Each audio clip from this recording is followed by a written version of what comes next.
মাস হলেই পিঠে খেতে ইচ্ছা করে, তো হঠাৎ এই বছর কোথাও আর পিঠে খাওয়া হয়ে ওঠেনি, তাই ফার্স্ট টাইম আমি বানাতে চলেছি পিঠে। তো আমি কিছু জিনিস কিনে নিয়ে চলে এসেছি মার কাছ থেকে ফোন করে করে যে কী কী লাগবে প্যাকেটের। আর তো এনেছি, জানি না কীভাবে করবো। তো নারকেল ভাঙা সব থেকে টাফ লাগে আমার, দেখা যাক কি হয়, ফাইনালি বানাতে পারি কিনা। ফেটেছে ফেটেছে, ওহো টাটকা টাটকা পড়েছে পুরো। আরে আরে মাই গড, হ্যাঁ এত যাও জন্য আমি যা করতে পারি। মারো মারো ইয়েস দেখি দেখি দেখি দাও। ওহো Yes, yes. টাটকা টাটকা পেরেছি পেরেছি জুস দেখা, পেরেছি পেরেছি। পেরেছে মা। আরেকটা না না একটা আমি ফাটাবো মা। এটা পারবি না তুই, অসম্ভব। আমি চাইছিলাম না এই কাজটার জন্য কাউকে ডাকতে, নিজেই করবো যখন, তাই ফার্স্ট টাইম চেষ্টা হচ্ছে হচ্ছে মা ভাঙছে ভাঙছে মারো মারো মারো। আরে ওহো দুটোই ভালো। দুটো নারকেলে ফেটে গেছে। Yes. দেখিয়ে দাও জাস্ট ভেতরটা। একটু তাকান দিদি। আর দিদি তাকান দিদি। বোঝা গেল পিঠে খাওয়ার প্রস্তুতি চলছে। আমি নারকেলগুলো কুড়িয়েও নিলাম, এরপর আমি বানাবো নারকেলের চাই। কীভাবে বানাবো সেটা হচ্ছে পাটালি গুড় দিয়ে দিয়েছিলাম আর অল্প চিনিও দিয়েছিলাম, দিয়ে ওটাকে ভালো করে হাত দিয়ে মেখে নিয়ে তারপর কড়াইতে বসিয়ে দিলাম। যখন দেখলাম একটু পাক খেয়ে গেছে তখনই আমি ওটাকে নামালাম, একটু আঠা আঠা লাগছিল। তো রেডি আমাদের নারকেলের চাই।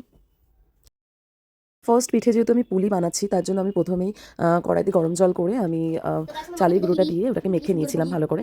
এবার একটু গরম থাকতে থাকতেই আমাকে এগুলো বানিয়ে নিতে হবে, তাই জন্য দেরি না করে আমি আর মাম্মাম বসে পড়েছি পুলিগুলোকে বানাতে। তো মাম্মাম আমাকে গোল পাকিয়ে দিচ্ছিল, আর আমি বাটি করে তার মধ্যে পুর ভরে যেরকম পাচ্ছিলাম একটা শেপ দিয়ে পুলিগুলোকে বানিয়ে নিয়েছিলাম।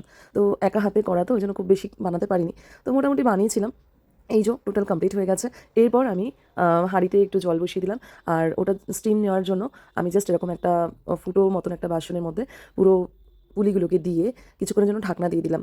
তো 10 মিনিট পরে দেখলাম ওগুলো জাস্ট স্টিমড হয়ে গেছে। তো তারপর আমি নামিয়ে নিলাম, রেডি আমাদের পুলি। নেক্সট পিঠা করবো হচ্ছে চুষি। তো তার জন্য সেম প্রসেস, আমি কড়াইতে জল দিয়ে অল্প নুন দিয়ে চালের গুঁড়ো দিয়ে ভালো করে মেখে নিলাম। এটাকেও আমাকে গরম থাকতে থাকতেই মোটামুটি চুষিগুলোকে কেটে নিতে হবে। তারপর যতটা না হয়েছে আমি হাত দিয়ে বাকিটা মেখে নিলাম, যাতে কোনো রকম দলা পাকি না থাকে। তো তারপর দেখো আমি চুষি কেটে নিচ্ছি, মামা আমাকে লম্বা লম্বা করে পাকিয়ে দিচ্ছিল আর আমি বাকিটা করে নিচ্ছিলাম। তো এটা করতে অনেক কষ্ট, প্রায় 1.5 ঘন্টা মতন আমার টাইম লেগেছিল টোটাল, আর হাত ফাত তো ব্যথা হয়ে গেছিলো।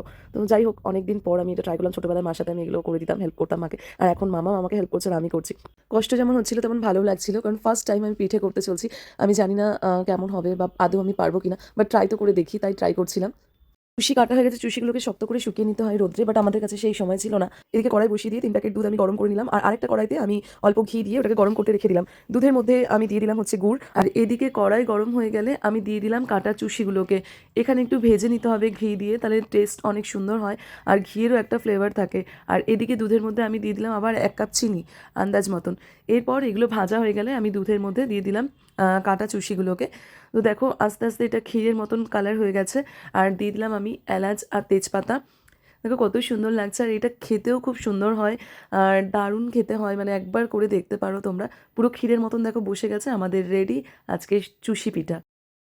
এরপর করব আমরা হচ্ছে পাটিসাপটা। তো তার জন্য আমি নিয়ে নিয়েছিলাম 1 কাপ চালের গুঁড়ো আর 2 কাপ ময়দা, আর সাথে 1 প্যাকেট দুধ আর অল্প চিনি আন্দাজ মতন। তো দিয়ে ওটাকে আমি জাস্ট এরকম একটা ব্যাটার মতন করে নিয়েছিলাম। দেন আলাদা করে কিনে নিয়েছিলাম ক্ষীর, তো সেটাকে আমি ভালো করে গ্রেট করে নিলাম, যেহেতু ওটা গুড়ের মতন শক্ত ছিল। এটা দিয়েই আমি করবো, বিকজ নারকেল দিয়ে আমি অলরেডি পুলি করেছি। আর দেখো তারপরে আমি ব্যাটারটা এইভাবে কড়াইতে অল্প তেল দিয়ে এইভাবে ছড়িয়ে দিলাম, দিয়ে মাঝখানে আমি পুরটা দিয়ে দিলাম, ক্ষীরের যে পুরটা দেওয়ার পর এটা ভালোভাবে খুব সাবধানে আমি এইভাবে ফোল্ড করে নিয়েছিলাম, যাতে পাটিসাপটার একটা শেপ চলে আসে। দেখো তাই হয়েছিল, খুব সুন্দর লাগছিল। এই যে রেডি আমাদের পাটিসাপটা। ফার্স্ট টাইম যেহেতু ট্রাই করছি, তাই আমার তো ভীষণ ভালো লাগছিলো, সবকটাই আমি মোটামুটি পেরে গেছি। তো এটা ছিল আমাদের পাটিসাপটা, এটা পুলি আর এটা চুষি পিঠা। তো তোমাদের কেমন লাগলো আমার এই ভিডিওটা অবশ্যই তোমরা জানিও। তোমরা কে কে আজকে পিঠে করছো সেটাও আমাকে অবশ্যই জানিও।